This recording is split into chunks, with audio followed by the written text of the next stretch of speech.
Já a seguir, o Semanário Económico.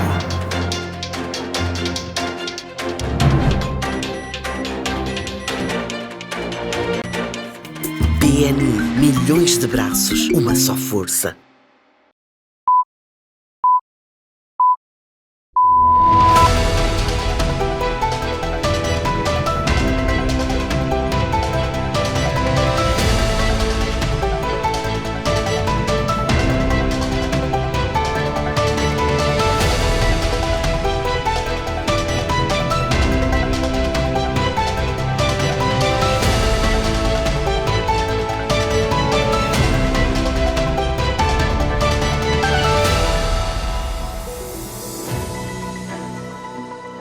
Boa noite, já está com o Semanário Económico. A partir deste instante passa a estar em companhia da atualidade económica nacional nos seus mais variados aspectos e tendências. No programa de hoje destaca a conjuntura do setor bancário, isto na sequência da conclusão da publicação dos relatórios dos exercícios económicos referentes a 2024 pela totalidade dos bancos comerciais e sociedades financeiras que operam no nosso mercado. A disponibilidade desta informação oferece-nos uma oportunidade de uma forma mais sistemática e objetiva, refletirmos sobre aquilo que é a realidade, a radiografia do setor bancário num contexto de elevadas exigências relativamente ao contributo deste setor para o desenvolvimento socioeconômico do país, mais especificamente no que diz respeito ao financiamento à economia em termos sustentáveis e acessíveis. Este é um dos temas de destaque na presente edição do Semanário Económico. Em estúdio está conosco o consultor e analista financeiro Vasco José, que tem se debruçado sobre a análise da performance do setor bancário.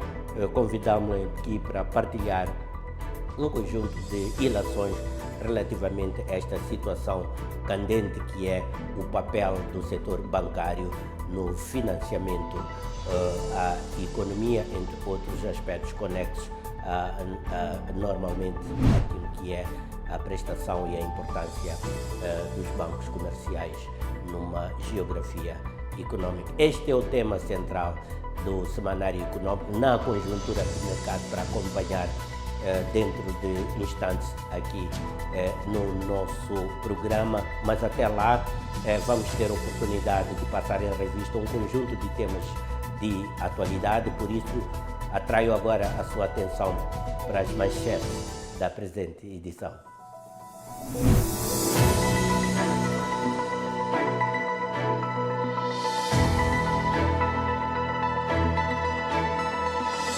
Cerca de 85% da receita fiscal está comprometida com o serviço da dívida. Solução de curto prazo aponta para renegociação com credores e substituição de títulos de curto prazo por dívida de maturidade longa. No cenário em que se materializa esta hipótese de reestruturação da dívida, há aqui um risco de comprometimento daquilo que são as receitas esperadas da banca, através do retorno do investimento em títulos de dívida pública. Isto significaria a redução, o adiamento ou comprometimento dessas receitas. PMEs nacionais beneficiam de contratos que ultrapassaram os 2,6 mil milhões de meticais em 2024 em contratos de bens e serviços com a hidroelétrica de Corabaça. Mostramos aqui o compromisso de também contribuir para o crescimento das pequenas e médias empresas, adquirindo bens e serviços que de fato existem e há capacidade interna para vender esses bens à hidroelétrica de Corabaça. 2025 assinala igualmente o início de um novo ciclo econômico para o país, isto na sequência também de um novo ciclo governativo, mas também no domínio empresarial iniciam-se ciclos econômicos e, sobretudo, entidades relevantes que hoje vamos apresentar, no caso da Ernst & Young, que inicia neste 2025 um novo ciclo na sua liderança. É muito importante olharmos para entidades como estas que são normalmente grandes prestadores de serviços de aconselhamento no que diz respeito à performance empresarial e macroeconômica de uma forma geral, sobre como é que eles se posicionam e como é que olham para os desafios econômicos atuais e como pretendem contribuir para que Moçambique entre numa rota consistente e sustentável de crescimento econômico. Com o Managing Partner Officer do Ernst Young em Moçambique, Bruno Dias, vamos compulsar sobre essa situação. Este é um tema a aprofundar mais adiante na presente edição do Semanário Econômico. Para já chamo a sua especial atenção para o desenvolvimento da conjuntura de mercados. O tema de fundo desta edição com Bruno Dias ficará para mais adiante nesta edição do Semanário Econômico. Você está com o Semanário Econômico.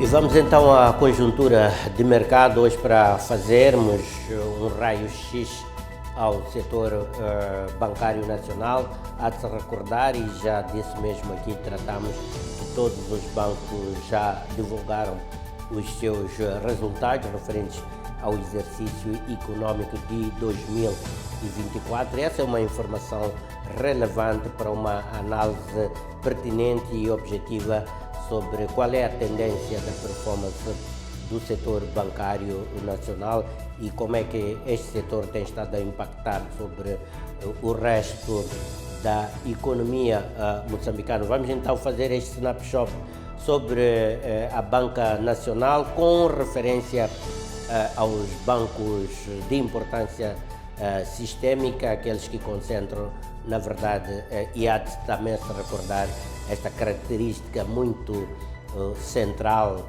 do setor, de muita concentração do setor bancário nacional. Concorre conosco nesta análise o analista e consultor financeiro Vasco José, com ele que vamos então fazer esta análise do setor bancário. Vasco José, boa noite, bem-vindo aqui ao Semanário Econômico. Boa noite, boa noite. Alguma surpresa quando vi os resultados da Banca Nacional, aquilo que foi divulgado há poucos meses, quando se concluíram a apresentação dos resultados de praticamente todo o setor bancário? Boa noite. Eu não estou surpreso com os resultados, porque desde o ano passado, 2024, o Banco Central tem estado a reduzir a taxa diretora, a taxa mínima. Isso afeta a prime rate, e o que se espera é que isso possa estimular a economia via investimento privado, e o mecanismo é mesmo essencialmente via crédito à economia. No entanto, a política monetária tem um modelo que não captura o contexto de incerteza, de risco. De 2024 até 2025 tivemos, do ponto de vista político, foi um período extremamente conturbado. E os operadores econômicos, refiro os bancos comerciais e também as firmas, não tomaram decisões de longo prazo. Okay? Os bancos comerciais também não estão... Foram bastante cautelosos, sim, conservadores. A concessão de crédito. E mesmo as empresas já tinham linhas de crédito aprovadas, também não estiveram a utilizar essas linhas de crédito. Devido ao contexto, tínhamos manifestações, unidades de produção a serem destruídas. Então, este todo o contexto afeta a política monetária. Pois já lá vamos então com detalhe com o Vasco José para analisarmos a performance do setor bancário nacional, uma tendência que foi bastante caracterizada, como de resto irá ter a oportunidade de perceber no detalhe, foi caracterizado por resiliência, rentabilidade e também riscos, conforme Vasco José já aqui fez referência. Vamos agora ver a radiografia em resumo daquilo que é neste momento o setor bancário nacional, com referência aos bancos de importância sistémica, e já voltamos logo de seguida para uma análise mais circunstanciada a esses principais aspectos que caracterizam neste momento, o setor bancário nacional.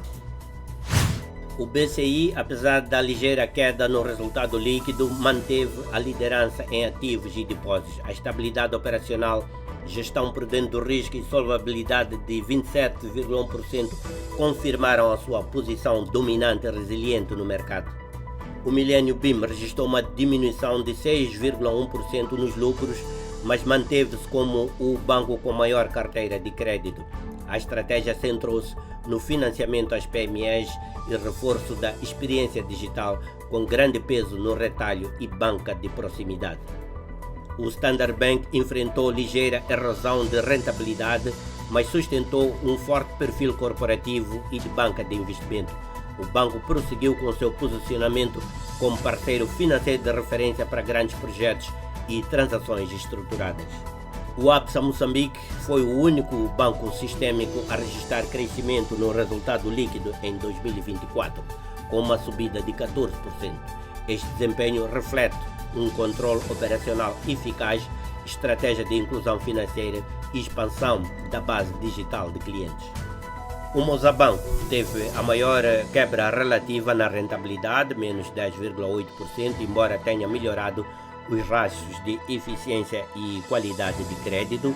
Com ativos e carteira em expansão, o banco consolida-se como ator relevante no retalho e no segmento das PMEs. Assim, as tendências setoriais mostram uma rentabilidade em recuo. Os resultados líquidos recuaram entre 2% e 11% nos principais bancos, sugerindo pressão sobre as margens e custo de financiamento. A solidez foi mantida, todos os bancos reportaram ratios de solvabilidade superiores ao exigido, com o BCI Millennium BIM a liderar acima dos 24%. A digitalização foi consolidada, investimentos em canais digitais continuaram a crescer, com ganhos de eficiência operacional e alargamento da base de utilizadores. Nota-se também uma tendência de uma agenda ESG em expansão, onde quase todos os bancos referiram projetos com impacto social, educação financeira, apoio à juventude e financiamento verde. A banca sistêmica moçambicana entrou assim em 2024 com solidez e saiu com sinais de cautela. Os resultados líquidos recuaram, mas os pilares estruturais, como capitalização, ativos, confiança e digitalização, a manterem-se sólidos. O foco agora passa por reforçar a rentabilidade, aprofundar a inclusão financeira e inovar na captação de novos segmentos, num contexto em que a recuperação macroeconômica ainda é gradual. Vamos então, José, analisar ponto por ponto alguns, não todos obviamente, porque não teremos tempo para tanto, mas aqueles que nos parecem nesta altura um pouco mais relevantes para perceber a dinâmica do nosso setor bancário. É que apesar da resiliência demonstrada pelos indicadores de solvabilidade, também de liquidez, a rentabilidade dos bancos sistêmicos recuou em 2024. Que fatores estruturais e conjunturais explicam esta contradição aparente? Bom, é quando o Banco Central baixa as taxas de juros, os bancos comerciais eles têm que redimensionar o seu ativo, o seu investimento. Os principais bancos, o BIM, o Standard Bank e o BCI, tem uma forte componente de depósitos. A sua estrutura de depósitos está concentrada em depósitos correntes, são depósitos baratos.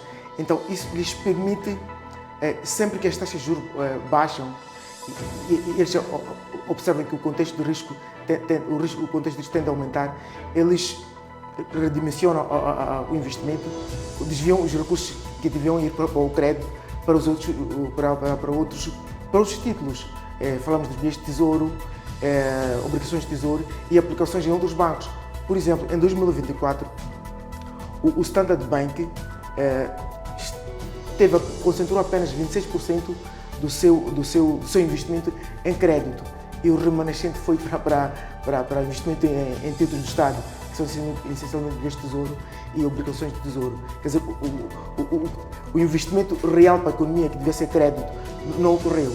Okay? Mas como a estrutura de depósitos é essencialmente a custo zero, lhes permite ainda fazer... Sim, e conforme referiu o Vasco no início, havia todo um contexto muito averso ao crédito em 2024, sobretudo no último trimestre de 2024.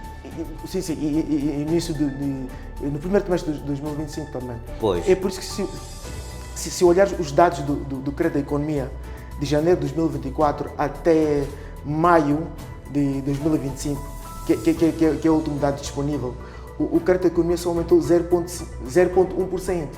Quer dizer, embora a taxa de juros no mercado esteja a crescer, basicamente a economia manteve-se estática. E quer dizer que os principais bancos estão a concentrar, estão a desviar recursos em ativos que geram retorno baixo, mas também com risco relativamente baixo. E o que isso significa quando colocamos essa dinâmica, esse comportamento? O que isso significa quando olhamos também num contexto mais amplo daquilo que é o papel dos bancos na economia? É que o banco, existe uma variável extremamente importante no setor bancário, que é o rastro de transformação, que ele indica o grau de conversão de depósitos em crédito. Os principais bancos têm um rastro de transformação extremamente baixo, 40%, 50%, no máximo até 60%. Okay? Então, o que provavelmente pode acontecer é o Banco Central começar a regular esse rastro de transformação. O Banco Central, por exemplo, diz que, no mínimo, os bancos devem ter um rastro, por exemplo, o rastro ideal é de 70%, por exemplo. Então, os bancos seriam forçados, porque se tu não tens como regulamentar o rastro de transformação, os bancos podem captar depósitos e vão investindo em ativos que geram mais retorno e que têm o risco associado é relativamente baixo. Vamos analisar agora o aspecto do mecanismo de transmissão da política monetária. De fato, esta tem sido expansionista, com uma queda de cerca de 30% da prime rate desde janeiro de 2024. Por que razão o crédito à economia permanece estagnado, mesmo com este estímulo que vem das taxas diretoras da política monetária? Bom, na minha opinião, este modelo de política monetária foi inspirado no modelo keynesiano, que é dos anos 30 nos Estados Unidos da América. E o contexto da economia norte-americana naquela altura não é este que temos atualmente. O risco que prevalece na economia não é aquele que existe. Quer dizer, é um modelo, na minha opinião, ele precisa de alguma inovação. Porque o mecanismo é baixas as taxas de juros e esperas que o crédito da economia possa aumentar. O modelo assume que existem oportunidades no mercado, que o risco na economia é moderado ou baixo, que a taxa de juros vai baixar e os bancos vão emprestar às empresas. Ele assume um contexto de risco baixo. No entanto, não é este o contexto que a economia moçambicana está a vivenciar desde 2024 a 2025. E os bancos comerciais, todos os operadores econômicos tomam decisões tomando essencialmente como base o que está a acontecer com a estrutura do risco na economia como um todo. Tivemos a questão da instabilidade política, mas também temos um problema extremamente significativo, que é o problema dos raptos. Quer dizer, temos também uma nova variável que vai aumentando o contexto de risco na economia. Temos também fuga de capitais, ok? Fuga de capitais e todo esse contexto de investimento está extremamente afetado. Tens de um lado os bancos que não estão com um apetite baixo para o crédito, mas também tens fuga de capitais. Os empresários que são estrangeiros também começam porque este contexto de risco também provoca essa saída de capitais. Então, todo o contexto de investimento é afetado. Pois, era precisamente para esse aspecto que gostava de entrar. Vou reforçar nesse aspecto para obter a sua análise relativamente ao impacto do risco político e da insegurança no perfil do risco ativo Moçambique, Sim, sim, sim, sim. Na versão dos bancos ao financiamento à economia real. Sim, é que a economia de Moçambique, se olharmos, a economia de Moçambique, se olharmos desde o ano passado, as principais agências de rating estiveram a aumentar, quer dizer, o perfil de risco esteve a piorar. Pois. Tanto a Moody's, a Fitch pioraram o perfil de risco da economia.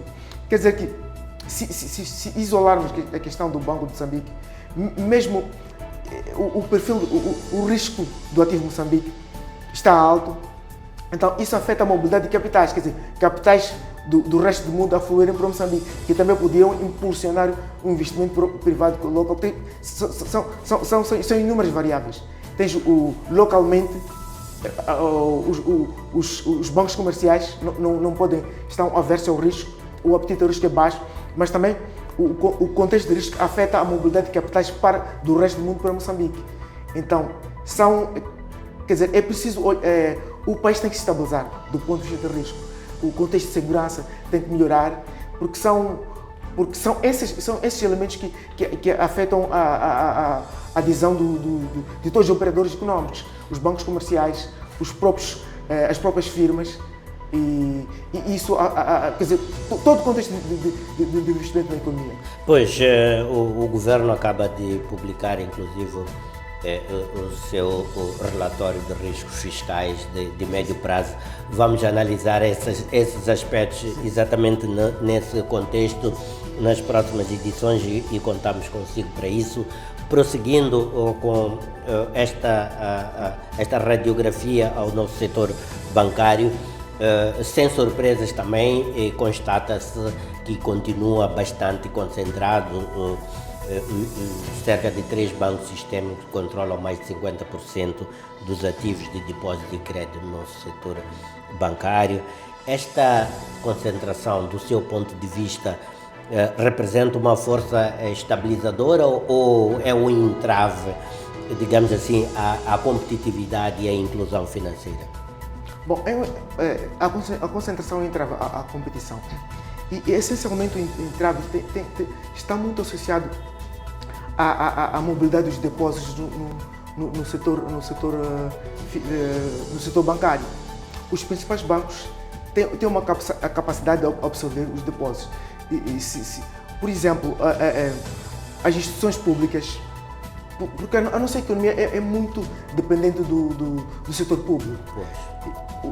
Os fundos do setor público gravitam para os principais bancos comerciais e não existe uma racionalidade que explique essa mobilidade dos fundos do setor público para os principais bancos. Qual a lógica? Okay? Por exemplo, se por exemplo uma instituição podia ser pela remuneração dos depósitos, mas não existe propriamente. Não necessariamente, por exemplo, tens microbancos, por exemplo, alguns microbancos são muito competentes, têm skill para poder financiar a agricultura. Okay? Alguns microbancos, tens o GAPI, tens o Microbanco Confiança, alguns microbancos que operam nas zonas rurais e têm esse conhecimento para financiar a agricultura. Mas os fundos do governo que são canalizados para esse setor, na maior parte vão para os bancos comerciais e não para esses fundos. E os bancos comerciais, a maior parte deles, não tem essa especialização no financiamento à agricultura. Então, e depois ninguém explica essa racionalidade. Pois. Essa racionalidade. E isso provoca, é um dos fatores que provoca a concentração dos depósitos, porque é essencialmente a concentração dos depósitos que gera a concentração de empréstimos. Porque se os principais bancos têm maior concentração de depósitos, então, em princípio, eles têm maior capacidade de emprestar. Então, tem que haver uma regulamentação na questão no fluxo. Acha provável o Banco Central intervir nesse aspecto nos próximos tempos? É possível. Na questão da concentração? É possível. É preciso compreender-se, por exemplo, essa questão que falou. Quais são os bancos que são especializados em agricultura? Quando o governo capta recursos para financiar a agricultura, estes recursos devem ir para esses bancos e não para os bancos comerciais. Okay? Então, há algo que está a falhar nesse aspecto. Bem, o governo sinaliza banco de desenvolvimento. Há quem também defende que é necessário uma estrutura como um banco agrícola, com uma vocação mais especializada, no caso concreto, do setor da agricultura, mas também os industriais querem um banco com capacidade de financiar operações industriais. Portanto, ainda há muito espaço aqui no nosso setor financeiro, setor bancário em particular, para inovação. Do seu ponto de vista, olhando para 2025 agora, já estamos no segundo semestre do ano, que tendências estratégicas é que os bancos comerciais deverão adotar para assegurar um crescimento sustentável, também da sua rentabilidade, claro, e maior impacto na economia, sobretudo no segmento das pequenas e médias empresas e também dos segmentos mais vulneráveis? Bom, eu espero que os bancos continuem com a mesma estratégia. Basicamente, a estratégia corporativa é a mesma, ela não altera-se. Quando falamos de estratégia corporativa, estamos a falar de longo prazo. E os bancos estão nesta pressão de apresentar resultados positivos ao acionista. Então, não espero que haja grandes mudanças. E o contexto, a economia moçambicana, do ponto de vista também não permite. Não permite. Então, não espero grandes mudanças nos resultados. Vamos ver e acompanhar. José, muito obrigado pelos seus insights aqui na conjuntura de mercado. Estivemos a fazer este ponto de situação, esta radiografia dentro das limitações óbvias de tempo, para projetarmos uma imagem daquilo que é o presente e as perspectivas do setor bancário nacional. Este é o Semanário Econômico.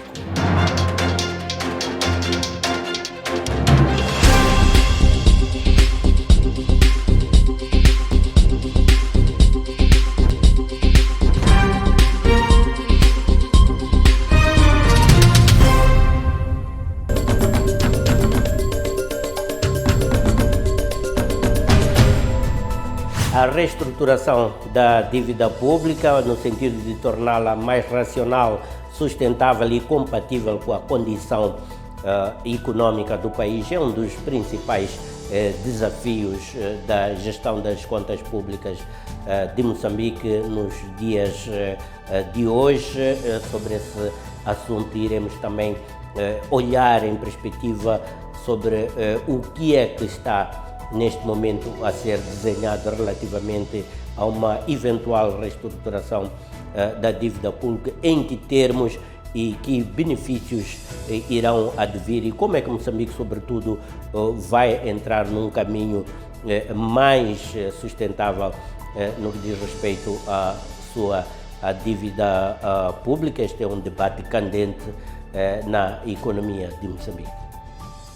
O cenário mais adequado, mais ajustado, mais aconselhável e ideal é uma adesão voluntária. E isto decorre sempre de um processo de negociação, de um processo que envolve uma comunicação clara, efetiva entre o governo e os credores. Há grandes expectativas no que diz respeito à futura lei do conteúdo local.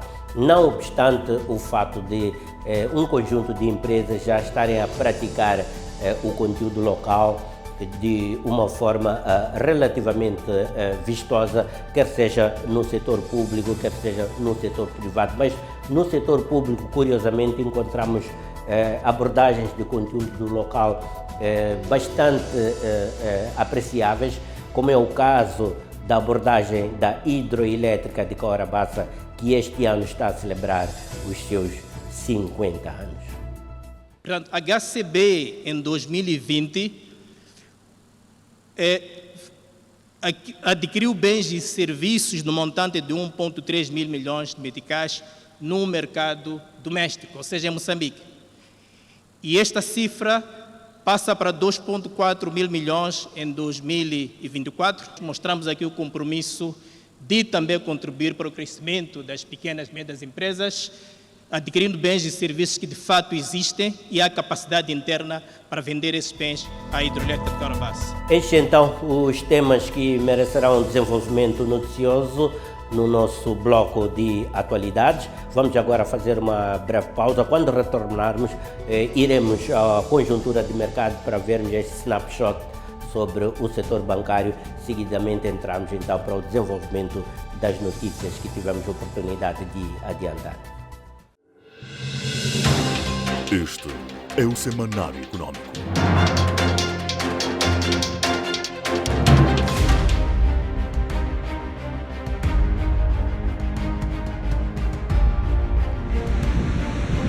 O que é orgulho? Orgulho é nascer no mesmo ano em que uma grande nação se ergue, fruto de um processo que abriu caminhos para a soberania e o desenvolvimento do país e da região. Pode ser também a capacidade de superar adversidades e seguir em frente. O maior de todos é de ser moçambicano, crescer e compartilhar os frutos disso com toda a nação.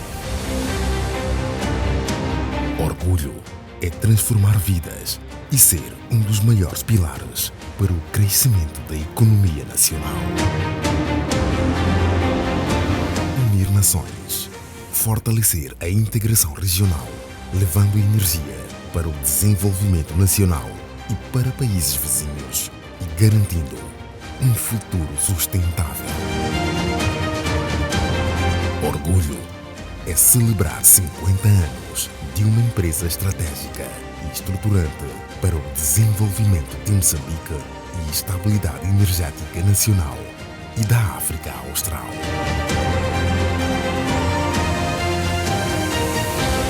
Kahora Bassa, 50 anos. O orgulho de Moçambique.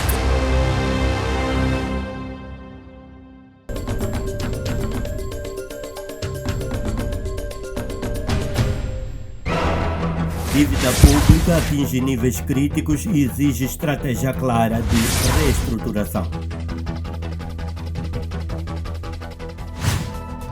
Moçambique procura desenvolver um trabalho profundo de reestruturação da sua dívida pública para que consiga estabelecer um equilíbrio entre a satisfação das necessidades correntes do Estado e responder também aos compromissos dos credores.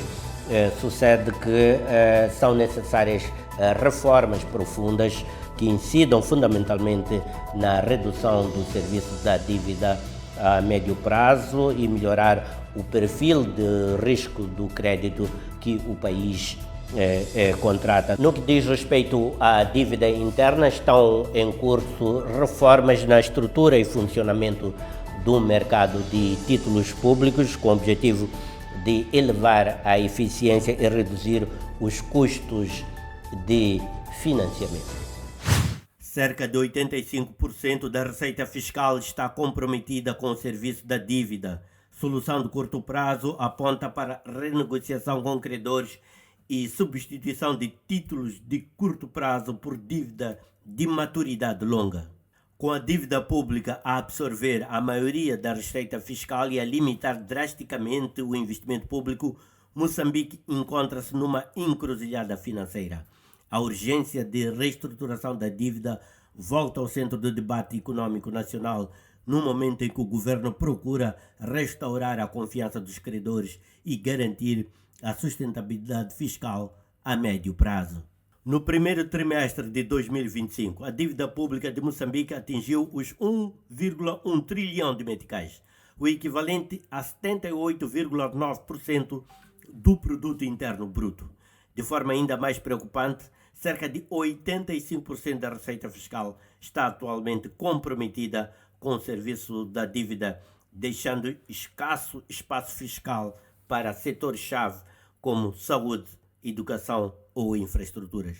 Na vertente da gestão da dívida, o governo tem apostado em leilões de troca de títulos, substituindo bilhetes de tesouro de curto prazo por instrumentos com maturidade até 2030 e a taxas mais baixas. Contudo, para economistas, essa situação, embora útil no curto prazo, pode ter custos prolongados. A taxa de juro das obrigações do Tesouro estão acima de 17%, enquanto se recorre fora, poderá pagar a taxa de juro de 5% ou mais baixo que isso. Então, a taxa de juro da dívida interna, apesar de a dívida interna ser relativamente menor, cerca de 30% a 35% do total da dívida, mas o seu serviço é quase o dobro do serviço da dívida externa, que é a maior dívida.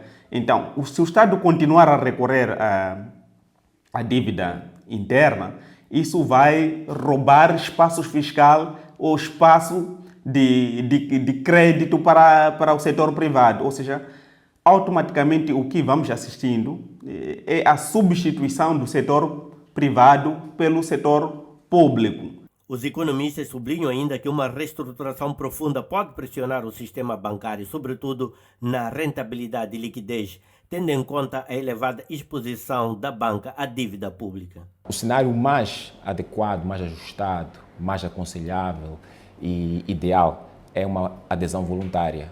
E isto decorre sempre de um processo de negociação, de um processo que envolve uma comunicação clara, efetiva, entre o governo e os credores. Este é o melhor dos cenários, porque garante que o processo de reestruturação ocorra sem criar fricções ou sem engatilhar novos focos de instabilidade. Isto garante que tanto o contexto macroeconômico evolua ou saia deste processo com maior estabilidade, restaura a confiança por parte do Estado e garante também uma estabilidade do sistema financeiro no seu todo. Outra perspectiva de análise é aquela que traz a dimensão da justiça social e soberania. No cenário em que se materializa esta hipótese de reestruturação da dívida, há aqui um risco de comprometimento daquilo que são as receitas esperadas da banca, através do retorno do investimento em títulos de dívida pública. Isto significaria a redução, o adiamento ou comprometimento dessas receitas, o que em algum momento cria aqui alguma pressão, tanto na liquidez, assim como na rentabilidade. Isto, claro, que depende do nível de exposição de cada banco em relação ao seu envolvimento no financiamento ao Tesouro, neste caso através do investimento em títulos de dívida pública. Os economistas apontam ainda para a degradação recente do rating soberano de Moçambique, o que encarece o acesso ao financiamento externo e limita novas possibilidades de crédito. HCB impulsiona conteúdo local e dinamiza economias comunitárias em Moçambique. Moçambique passará a contar finalmente com uma lei de conteúdo local. Trata-se de uma medida há bastante tempo, há mais de 10 anos sensivelmente, que vários segmentos da estrutura da economia, designadamente ao nível do setor privado e também das organizações da sociedade civil, reclamavam a existência de uma lei de conteúdo local que pudesse dar mais critério e objetividade à prática deste conceito. Não obstante, o país não deixou de ter experiências notáveis no que diz respeito ao conteúdo local, quer elas fossem praticadas por entidades do setor público, empresas, portanto, ou mesmo ao nível do setor privado, incluindo no setor extrativo a hidroelétrica de Caurabaça, que este ano assinala 50 anos da sua criação, do seu funcionamento, é um dos exemplos, é uma das referências no conteúdo local. Segundo a empresa, gastou em termos de despesas com pequenas e médias empresas ao longo de 2024 cerca de 2,4 mil milhões de meticais. Vamos perceber a experiência e a história da HCB no que diz respeito à sua prática de conteúdo local. A hidroelétrica de Cahora-Bassa afirma-se como muito mais do que uma geradora de energia, tornou-se uma alavanca estratégica para o desenvolvimento econômico local em Moçambique. A aposta no conteúdo local, na capacitação de PMEs e no investimento social são os pilares de uma ação que integra energia, produção e inclusão.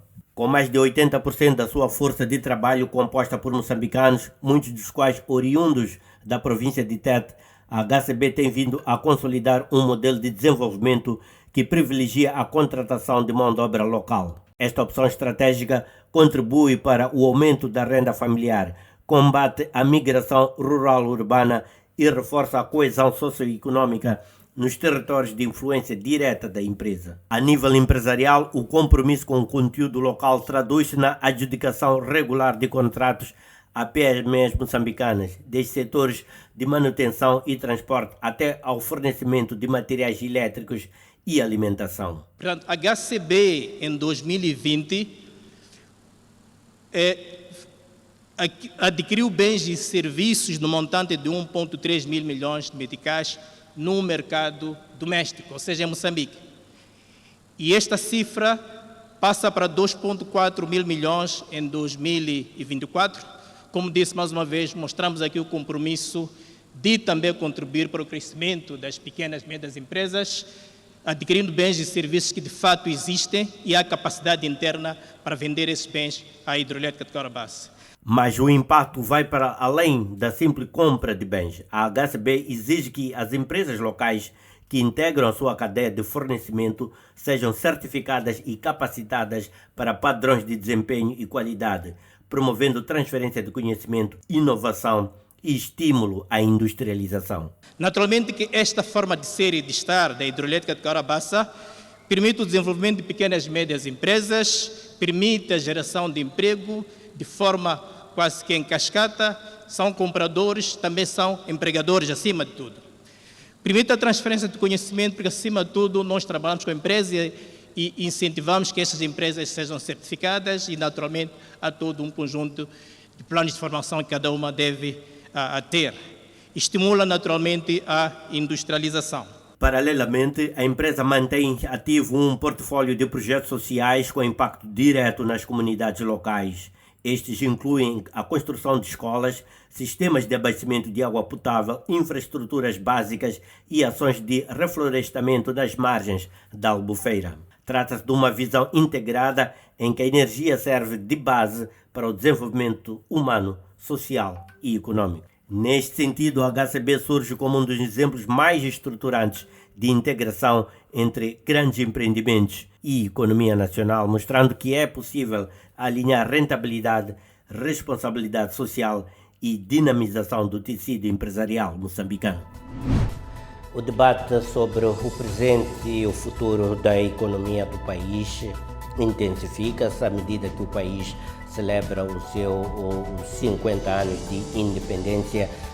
O debate relativamente a como o país vai conquistar agora a independência econômica está na centralidade das discussões ao nível dos vários segmentos da estrutura da economia moçambicana. Diversificar a base produtiva, aumentar as exportações e melhorar a performance das finanças públicas estão entre os temas considerados prioritários para a sustentabilidade da economia de Moçambique.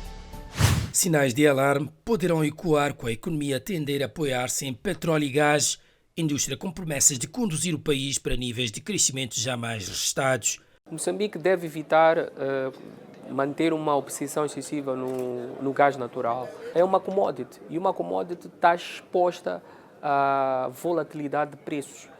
E sempre que há uma subida ou descida de preços nos mercados internacionais, este movimento tem um impacto na balança comercial de Moçambique. Quando se olha para os dados, quer do Banco de Moçambique, quer do Instituto Nacional de Estatística, nós vemos que sim, temos uma certa tendência de igualização daquilo que são os dados das exportações de bens primários, nesse caso a indústria extrativa, e a indústria transformadora. Mas o grave problema é que essa indústria transformadora não passa de mais uma indústria extrativa. Diversificar a produção requer investimentos. Conseguimos alguma coisa, mas podíamos ter feito mais, né? E como disse, tudo tem a ver com as regras de jogo e as prioridades que estabelecemos. O progresso que se vê é muito lento. É muito lento. Mas, como disse, são prioridades. O tecido empresarial, a produção. A produção é que vai ditar tanto a qualidade da política fiscal, a produção. Porque é onde é a fonte da tributação, né? É onde se faz a tributação. Se tu não tens um tecido empresarial como sendo uma preocupação daqueles que nos querem ajudar, estão preocupados mais com inflação, com taxa de juros, com outros indicadores macroeconômicos, sem olhar a questão da produção, eu acho que vamos levar mais tempo do que aquilo que a gente espera. Quanto a desafios, Aldemir Belchior esboça um quadro em que Moçambique deverá empenhar-se no controle dos gastos para não embaraçar o Banco Central. Moçambique ainda não está totalmente independente em termos económicos e financeiros. Portanto, ainda persiste a elevada dependência externa da nossa economia e é importante nós debatermos, discutirmos, refletirmos quais são os caminhos que nos levarão para uma industrialização, reconversão industrial e diversificação das cadeias produtivas e das nossas exportações, no sentido de tornar a nossa balança comercial superavitária do que deficitária. Não posso falar que houve industrialização ao longo desse tempo. Como dizia, a indústria que se tem implantado em Moçambique é principalmente uma indústria de caráter extrativo. Na seleção de prioridades, há um sacrifício grande que tem de ser feito em algumas coisas. Mas se nós estabelecermos um plano de, vamos dizer, de desenvolvimento, onde nós achamos que colocamos médio gênero, não precisamos de chegar aos 100% nesta meta, mas se nós chegarmos a esta, estamos satisfeitos com relação aos objetivos que nós colocamos e vamos passar a atacar. E com esta notícia fechamos o bloco informativo aqui no Semanário Econômico. É momento de observarmos uma curta pausa, não saia daí, nós voltamos em breves instantes. Este é o Semanário Econômico.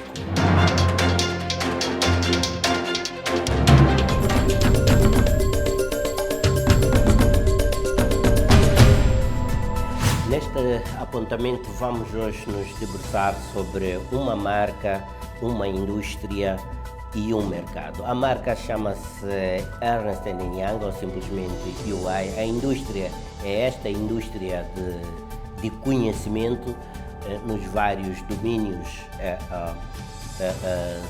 do saber, quer do ponto de vista empresarial, quer do ponto de vista até macroeconômico.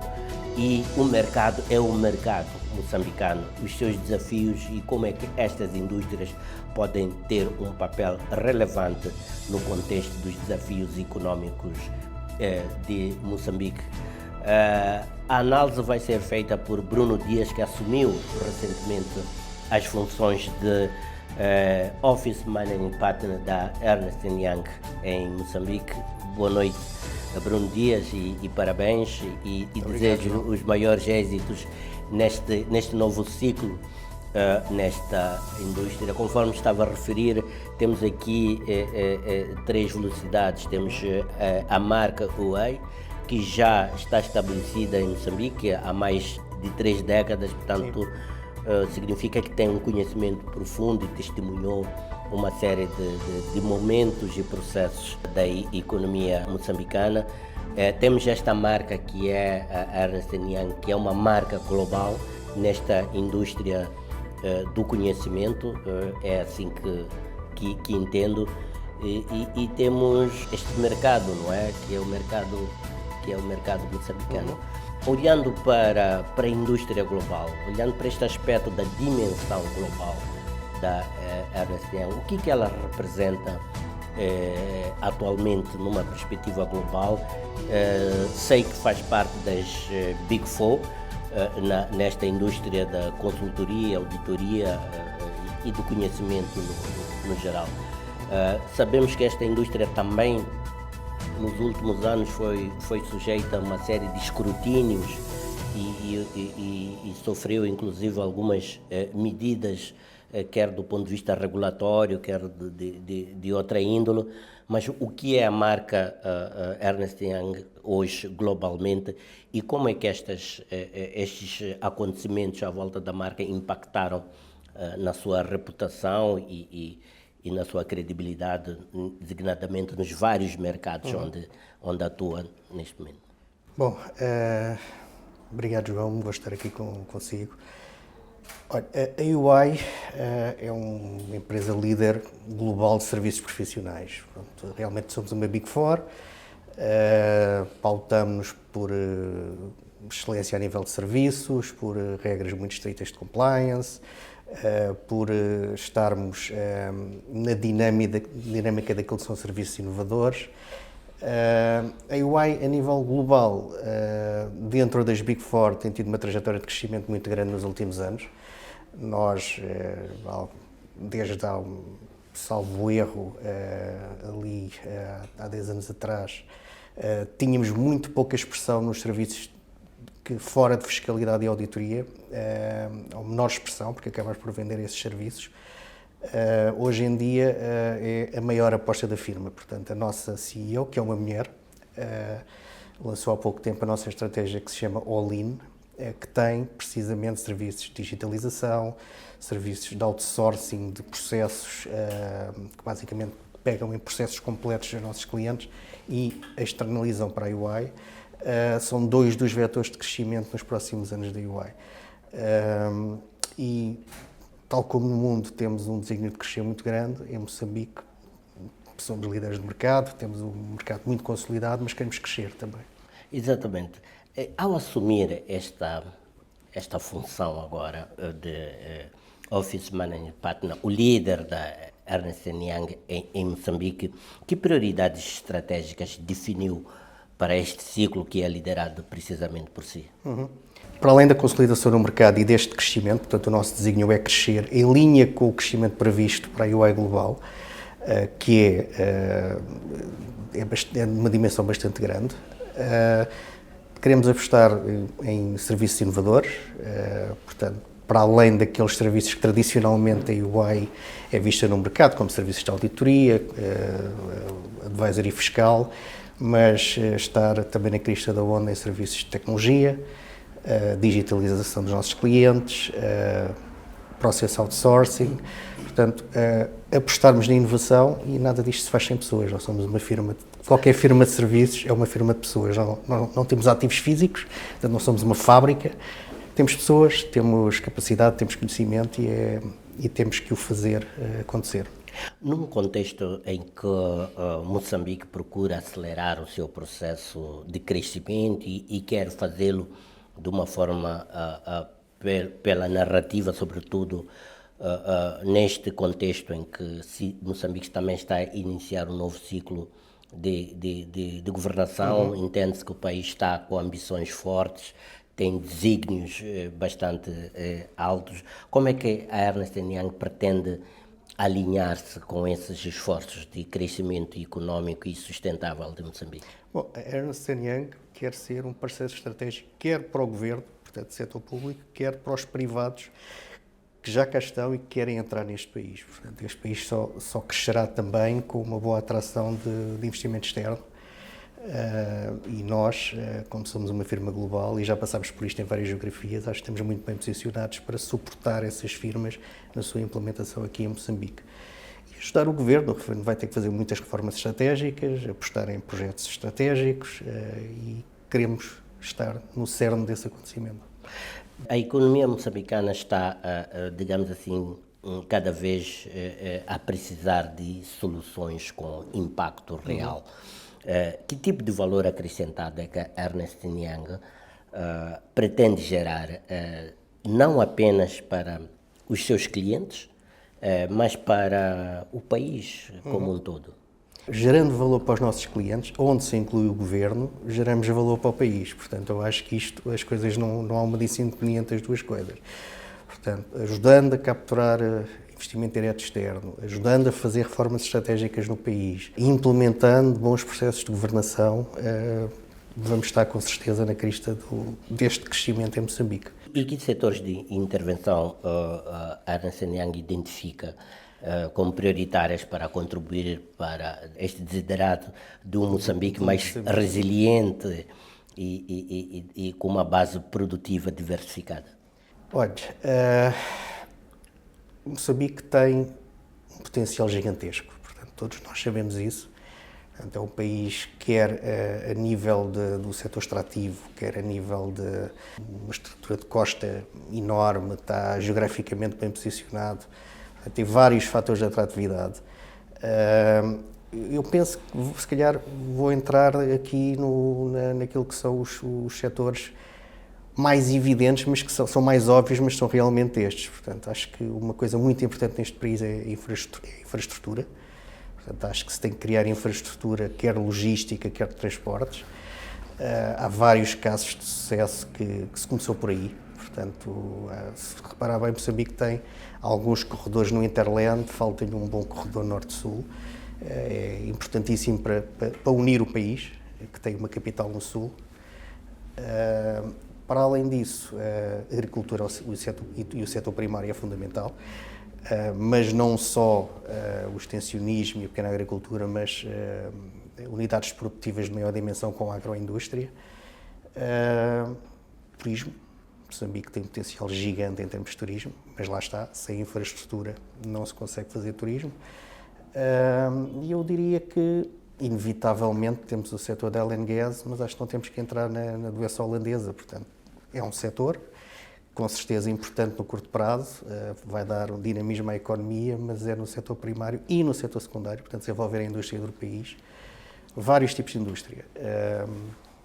Que é a solução, não é? Portanto, vai-se ter que diversificar a economia. A UI é hoje uma referência também na formação de quadros moçambicanos, talentos moçambicanos. Que visão tem sobre o papel do talento nacional, portanto, na construção desta excelência da forma como o capital humano moçambicano é exigido que performe, né? Certo. Como eu lhe dizia há pouco, nós não somos uma firma que tenha ativos, portanto, o nosso ativo são pessoas, e nós só conseguimos entregar serviços de excelência com pessoas formadas, capacitadas e com pessoas de qualidade. E digo uma coisa, desde que cheguei a Moçambique, tenho tido excelentes surpresas em relação a isso e alguns pontos que até pessoalmente me orgulho. Nós conseguimos criar aqui assim, não tínhamos consultoria tecnológica, neste momento temos 15 pessoas, temos um hub que funciona em nearshore para outros países, com moçambicanos que vieram da faculdade, todos cresceram aqui dentro, mas que estão a entregar projetos em Portugal, Angola, alguns na Holanda, com talento nacional. Portanto, é possível. E como é que estão integrados os jovens? Deixou aqui uma indicação de que já estão a interagir com outras geografias, outros mercados. Como é que está esse processo? Perfeitamente. O Covid deu muita aceleração a isso. Se for lá abaixo, e se calhar quando sairmos podemos passar pelas equipas, vai haver muita gente a trabalhar online, em que se calhar tem o gestor de projeto está em Portugal, tem colegas de equipa em Angola, portanto formam equipas virtuais, e o cliente está noutra geografia. Portanto, nós temos moçambicanos a trabalhar para grandes empresas do PSI 20 em Portugal, desde Moçambique. O que acho que é um fator de orgulho e que queremos fazer crescer. Portanto, é muito importante essa simbiose. Portanto, neste momento, qualquer pessoa daqui incorpora uma equipa como se fosse um recurso recrutado em Portugal. Portanto, a incorporação nacional é uma dimensão crítica da RCN. Sem dúvida, é importantíssimo. E temos um programa muito engraçado, que é o programa de Mobility, em que podemos trazer pessoas de outras geografias para Moçambique e também moçambicanos para outros escritórios. A maioria das pessoas aqui tem escolhido fazer mobility para Lisboa. Já tivemos vários colegas nossos a ir 3 meses para Lisboa, ao escritório de Lisboa, a fazer mobility. Portanto, aquilo que fazem virtualmente aqui com as equipas, depois lá fazem fisicamente, conseguem estar no escritório. E vice-versa, já tivemos inclusive uma colega nossa alemã a fazer mobility aqui em Moçambique. Portanto, acho que funciona muito bem. E trabalhar o conteúdo nacional e os quadros e formar jovens moçambicanos é com certeza um desígnio da UI. Vou entrar para um tópico que em algum momento fez referência há uns minutos atrás nesta mesma conversa, voltando a analisar Moçambique enquanto uma realidade económica, uma geografia económica, e esta geografia está num momento chave no que diz respeito a esse esforço de transição económica. Queria entender de forma um pouco mais aprofundada que papel é que a Ernst & Young quer desempenhar na promoção de uma economia mais diversificada e que, ao mesmo tempo, seja menos dependente do setor extrativo. Recordo-me que disse que havia que evitar a doença holandesa. Sim, é verdade. O papel que nós podemos desempenhar é não descurando o setor extrativo, porque vai ser um setor importante, principalmente no curto prazo. É muito importante que os projetos comecem, porque vão ter impacto na economia seguramente, mas não descurar os outros setores e tudo aquilo que falamos há pouco. O nosso papel, nós estamos disponíveis e vamos ser parceiros de clientes em todos os setores. E estamos disponíveis também para trabalhar com o Governo nestas estratégias de diversificação, políticas industriais, trabalhar com as associações setoriais. Portanto, ainda ontem tive aqui uma reunião com uma associação setorial em que estivemos a discutir a possibilidade de trabalharmos em conjunto em relatórios de mercado em Moçambique. Portanto, nós vemos com muita seriedade trabalhar para construir um Moçambique com uma economia robusta nos próximos anos.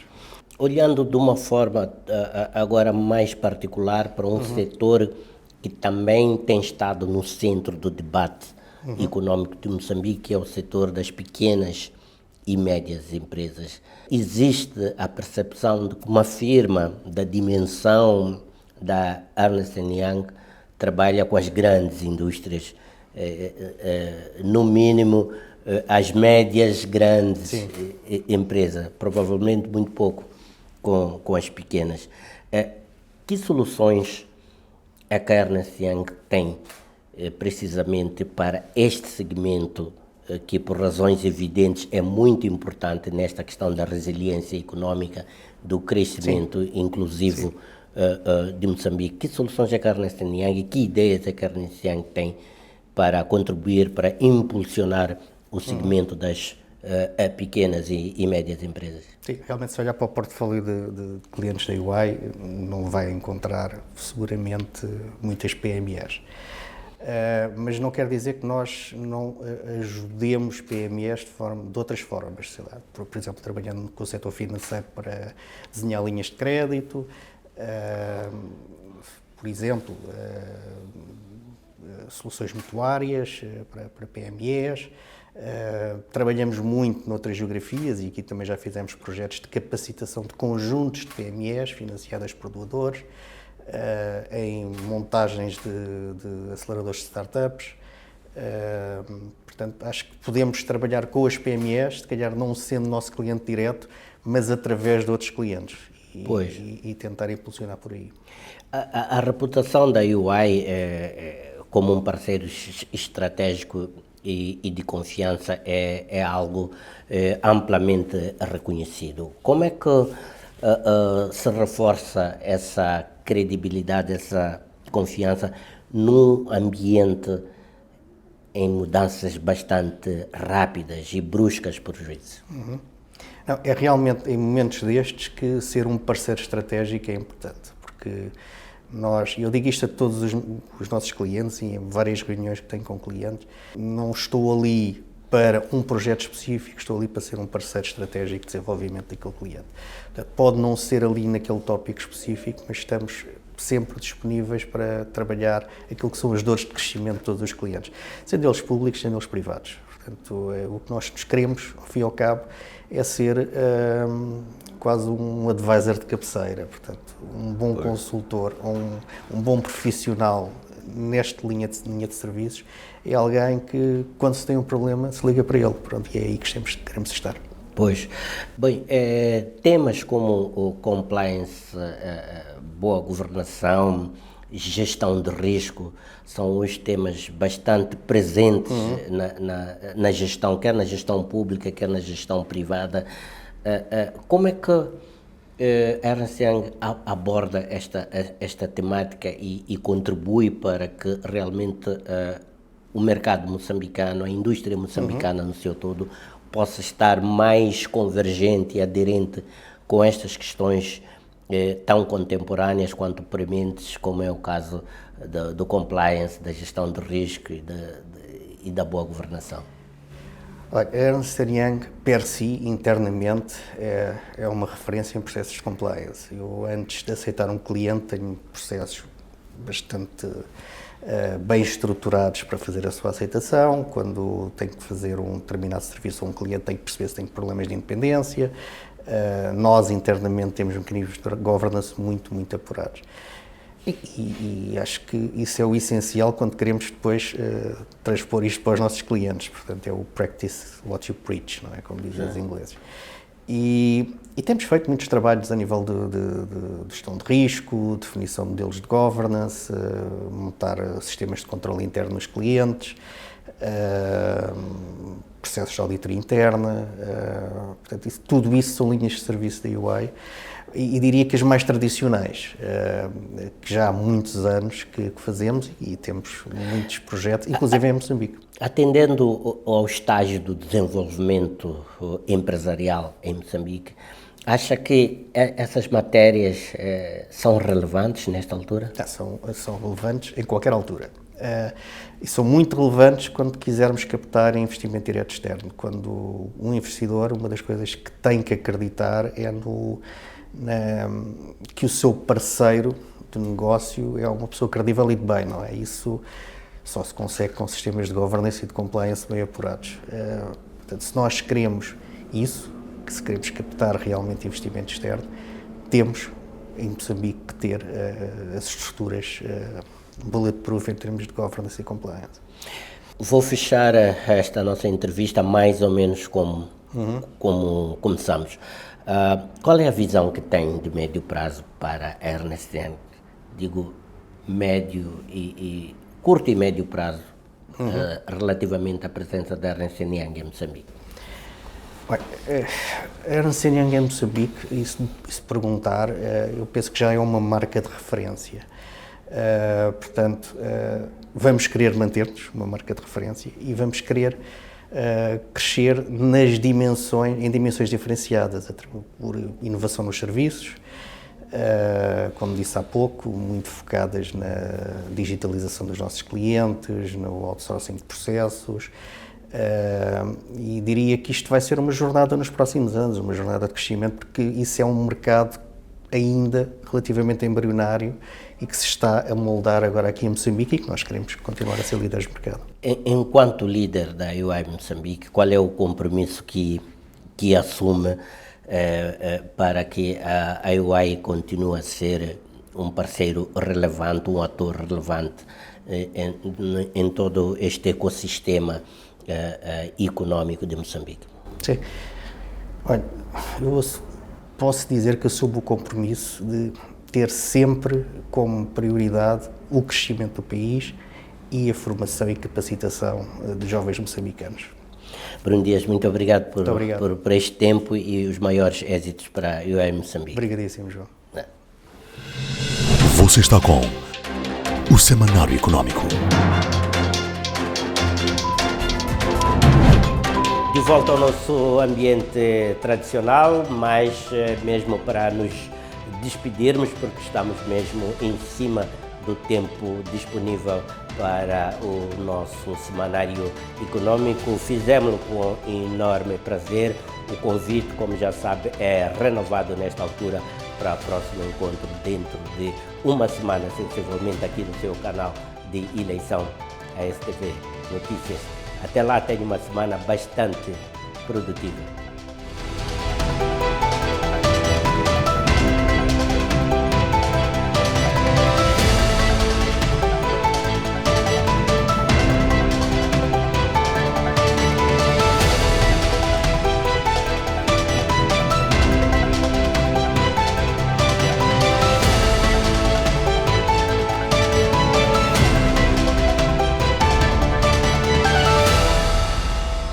Passa 50 anos. O orgulho de Moçambique. BNI, milhões de braços, uma só força.